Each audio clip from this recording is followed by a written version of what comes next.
नमस्कार, Ram Ram. BNA network के YouTube channel पर आपका स्वागत है। मैं हूं कुलभूषण। अगर आप अभी तक हमारे चैनल से नहीं जुड़े हैं तो कृपया चैनल को सब्सक्राइब कर लीजिए। मेरा कंटेंट, मेरा विश्लेषण आपको पसंद आता है तो भरपूर लाइक भी कीजिए।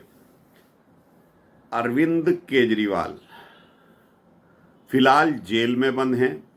अभी 2 दिन पहले जो उनके पक्ष में एक फैसला आया है, वो फैसला ये दर्शाता है कि अभिषेक मनु सिंघवी, अरविंद केजरीवाल का जो इकोसिस्टम बना हुआ है वो टूटने वाला नहीं है। सीबीआई, ईडी कितने भी सबूत इकट्ठे कर ले, कितनी भी जांच कर ले, कितने भी लोगों को गिरफ्तार कर ले और वो सबूत भी दे दे जो सीधे सीधे अरविंद केजरीवाल के खिलाफ हैं, लेकिन अरविंद केजरीवाल जो अपने आप को कट्टर ईमानदार कहता आया है, वो जेल से बाहर आने का रास्ता तलाश रहा है। 2 दिन पहले दिल्ली हाई कोर्ट ने जिस हिसाब से फैसला दिया केजरीवाल के पक्ष में कि केजरीवाल को 4 दिन की वकीलों से मिलने की इजाजत दी जाती है, जबकि दिल्ली सरकार का जेल मैनुअल इसके विपरीत है। केजरीवाल ने कहा मेरे ऊपर तो 35 केस हैं, लेकिन तिहाड़ जेल में तो ऐसे ऐसे कैदी बंद हैं, खूंखार कैदी बंद हैं, जिनके ऊपर 100 से अधिक मुकदमे चल रहे हैं। तो क्या उनके लिए भी दिल्ली हाई कोर्ट ऐसी दरियादिली दिखा सकता है? बिल्कुल नहीं दिखाएगा, क्योंकि उनके पास अभिषेक मनु सिंघवी नहीं है और इकोसिस्टम नहीं है। तो अरविंद केजरीवाल जो चाहता था वो उसके फेवर में फैसला दिल्ली हाई कोर्ट दे देता है। 29 जुलाई केजरीवाल पर फिर सुनवाई होगी दिल्ली हाई कोर्ट में सीबीआई वाले केस में। तो 29 तारीख का दिन भी बड़ा दिलचस्प होने वाला है। हाई कोर्ट क्या फैसला सुनाता है, क्योंकि केजरीवाल ने अपनी गिरफ्तारी को अवैध बताया हुआ, चैलेंज किया हुआ है। उसके बावजूद एक केस जमानत का है कि सीबीआई वाले केस में अरविंद केजरीवाल को जमानत दी जाए। तो जो पहले डील फाइनल हुई थी केजरीवाल और अभिषेक मनु सिंघवी में राज्यसभा सीट के लिए, वो डील लगभग अभी टूट चुकी है, क्योंकि स्वाति मालीवाल ने राज्यसभा की सीट खाली करने से मना कर दिया। हरभजन सिंह सुनीता केजरीवाल से मिलने चले गए, तो हरभजन सिंह के कयास लगाए जा रहे थे कि इनसे इस्तीफा दिलवा दिया जाएगा। राघव चड्ढा जो कि केजरीवाल का बहुत ही करीबी सांसद है, बहुत ही करीबी व्यक्ति है, सोशल मीडिया पर वायरल हुआ कि राघव चड्ढा इस्तीफा देंगे राज्यसभा की सीट से। तो ऐसा बिल्कुल होने वाला नहीं है, क्योंकि राघव चड्ढा के पास केजरीवाल की कुंडली है। विदेशों में जो भी धन संचय किया गया है, जो भी हेरा फेरी दिल्ली सरकार में करप्शन करके की गई है, उसमें 2 व्यक्ति महत्वपूर्ण हैं। एक तो सत्येंद्र जैन जो जेल में बंद है, और एक राघव चड्ढा जो कि एक सीए भी है। सारा पैसा करप्शन का वो सत्येंद्र जैन को मालूम है और राघव चड्ढा को मालूम है। सत्येंद्र जैन की जो शेल कंपनियां पश्चिम बंगाल में रजिस्टर्ड हैं, उनमें दिल्ली शराब घोटाले का पैसा भी लगाया गया है, और वही पैसा नंबर 1 में करके राघव चड्ढा ने उसको ठिकाने लगा दिया है। तो राघव चड्ढा भी राज्यसभा की सीट खाली करने वाला नहीं है। तो अंतोगत्वा करोड़ों रुपए की डील फाइनल होती है केजरीवाल और अभिषेक मनु सिंघवी में। अभी कुछ दिन पहले सोशल मीडिया पर एक एक्स पर पोस्ट आया था जिसमें कहा गया कि 42 करोड़ रुपया केजरीवाल अपने ऊपर खर्च कर चुका है जब से गिरफ्तार हुआ है। यानी 42 करोड़ रुपए की फीस भर चुका है दिल्ली सरकार के खजाने से। अभिषेक मनु सिंघवी, एन हरिहरन चौधरी जैसे वकील हैं, राहुल मेहरा है, विवेक जैन हैं, ये केजरीवाल के चहेते वकील हैं। निचली अदालत से लेकर ऊपरी अदालत तक ये वकील अपना कार्य बादस्तूर जारी रखे हुए हैं। सीबीआई और ईडी के सबूतों को नकारने के लिए जो दलीलें दे रहे हैं, कोर्ट उनके प्रभाव में आ जाता है। दिल्ली सरकार का जेल मैनुअल की धज्जियां उड़ा दी जाती हैं जब 4 बार वकीलों को मिलने का फैसला सुनाया जाता है जेल में बंद केजरीवाल के लिए। केजरीवाल की सरकार में ही ये जेल मैनुअल 2018 में तैयार हुआ था। तो क्या ऐसे में केजरीवाल ज्यादा दिन तक अब जेल में रह पाएगा?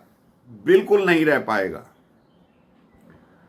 अगर हाई कोर्ट से भी जमानत नहीं मिलती तो अभिषेक मनु सिंघवी ने पिछले 15 दिनों में यह दिखा दिया है कि उनका सिक्का सुप्रीम कोर्ट में बादस्तूर चल रहा है और चलता रहेगा।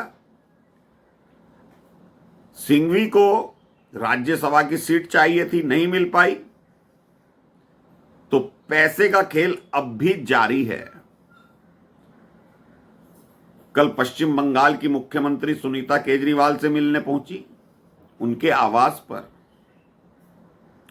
साथ में राघव चड्ढा था जो सारी डील कर रहा है इस वक्त अरविंद केजरीवाल के लिए, क्योंकि पैसे का ठिकाना राघव चड्ढा को मालूम है और शीश महल में राघव चड्ढा की डायरेक्ट एंट्री है। आतिशी मार लेना संजय सिंह दूसरे पायदान पर आए गए हैं क्योंकि राघव चड्ढा उस वक्त विदेश में था जिस वक्त केजरीवाल की गिरफ्तारी हुई। आंख के ऑपरेशन के बहाने उसने जो ठिकाने लगाए हैं पैसे, उसकी जांच कौन करेगा? उसकी जांच बाद में होगी, पहले तो केजरीवाल का मैटर है।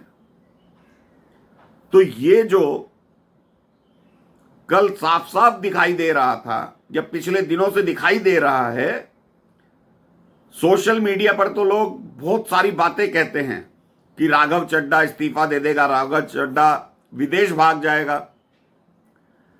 राघव चड्ढा एक ऐसा आदमी है जो केजरीवाल के एक एक पैसे का हिसाब रखता है। विदेशों में क्रिप्टो करेंसी में कहां पैसा कितना लगाया हुआ है, सारे राज राघव चड्ढा के पास हैं और जेल में बंद होने से पहले सत्येंद्र जैन के पास थे। ईडी 45 करोड़ रुपए का पता लगा चुकी है कि गोवा के चुनाव में खर्च हुए, तो 55 करोड़ रुपए का हिसाब ईडी क्यों नहीं लगा पाई? 55 करोड़ रुपया सत्येंद्र जैन की शेल कंपनियों में लगा है जो राघव चड्ढा जानता है। उसको नंबर 1 में करने के लिए पैसा सत्येंद्र जैन को दिया जाता है, उसकी कंपनियों में लगाया जाता है और वाइट करके राघव चड्ढा उसको ठिकाने लगाता है। इसीलिए 55 करोड़ रुपए ईडी अब तक पता नहीं लगा पाई। कुछ सोर्स हैं ईडी के पास और ईडी के सोर्स से ही ये जानकारी निकल कर आ रही है कि 55 करोड़ रुपए दिल्ली शराब घोटाले के घूस के सत्येंद्र जैन को दिए जाते हैं, क्योंकि जीओएम की बैठक में सत्येंद्र जैन का भी नाम था। जो दिल्ली शराब घोटाले का जीओएम बना था उसमें सत्येंद्र जैन शामिल था और रिश्वत का पैसा मिलने के बाद ही सत्येंद्र जैन को जेल होती है, जब उसकी शेल कंपनियां पकड़ में आती हैं। उसके रिश्तेदार भी पकड़े जाते हैं, वो भी जेल में हैं। तो इकोसिस्टम अभिषेक मनु सिंघवी का हाई कोर्ट में चले ना चले, सुप्रीम कोर्ट में अभिषेक मनु सिंघवी गेम कर देता है।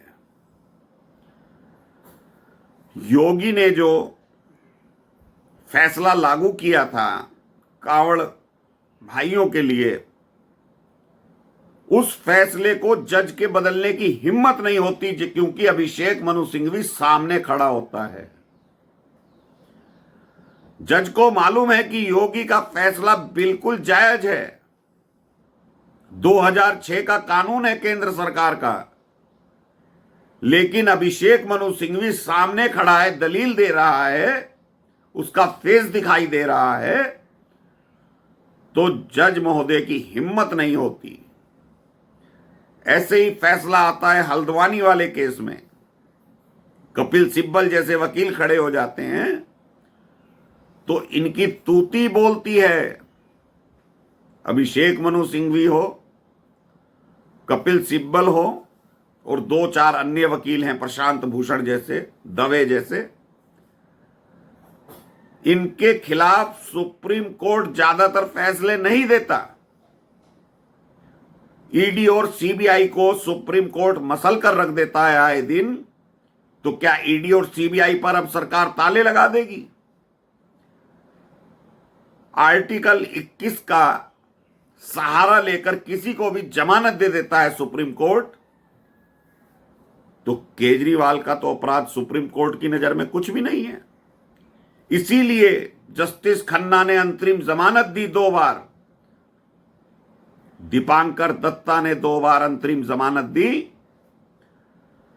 ये वही दोनों जज हैं जो कह रहे हैं कि दिल्ली में शराब घोटाला हुआ है, साफ साफ दिखाई दे रहा है। लेकिन उस वक्त केस था मनीष सिसोदिया का। केजरीवाल का नाम आते ही ये दोनों जज पलट गए, अंतरिम जमानत दे रहे हैं, मानवता के नाम पर दे रहे हैं कि 90 दिन हो गए केजरीवाल को जेल में बंद हुए और दूसरी तरफ रोक लगा देते हैं केजरीवाल के कार्य पर कि वो मुख्यमंत्री पद पर रहकर कोई कार्य नहीं कर सकते। चित भी अपनी, पट भी अपनी, सुप्रीम कोर्ट मेरे बाप का। तो ये कहावत चरितार्थ कर रहे हैं जज महोदय। तो अभिषेक मनु सिंघवी क्या से क्या कर देगा? राज्यसभा की सीट तो अब मिलनी उसको मुश्किल है, लेकिन जो करोड़ों की डील राघव चड्ढा रोज बैठकर अभिषेक मनु सिंघवी से कर रहा है, वो शातिर राजा के कहने पर कर रहा है, क्योंकि सारा फंड राघव चड्ढा जानता है कहां पर है, कैसे देना है, क्या डील करनी है। इसीलिए हाई कोर्ट से भी फैसला आता है केजरीवाल के लिए 4 दिन वकील मिल सकते हैं। तो केजरीवाल के लिए तो जेल रोज खुलेगी, क्योंकि 2 दिन उसके परिवार वाले मिल सकते हैं, 4 दिन वकील मिल सकते हैं, और संडे की छुट्टी होती ही है। तो ऐसे में सीबीआई कुछ भी कर ले, ईडी कुछ भी कर ले, कितने भी सबूत दे ले, अब केजरीवाल बाहर आने वाला है, कोई दिन जा रहा है। तो दोस्तों, अभी के लिए इतना ही। मेरा कंटेंट, मेरा विश्लेषण आपको पसंद आए तो भरपूर लाइक कीजिएगा, चैनल को सब्सक्राइब कर लीजिएगा, वीडियो को शेयर कीजिएगा। धन्यवाद, नमस्कार, भारत माता की जय।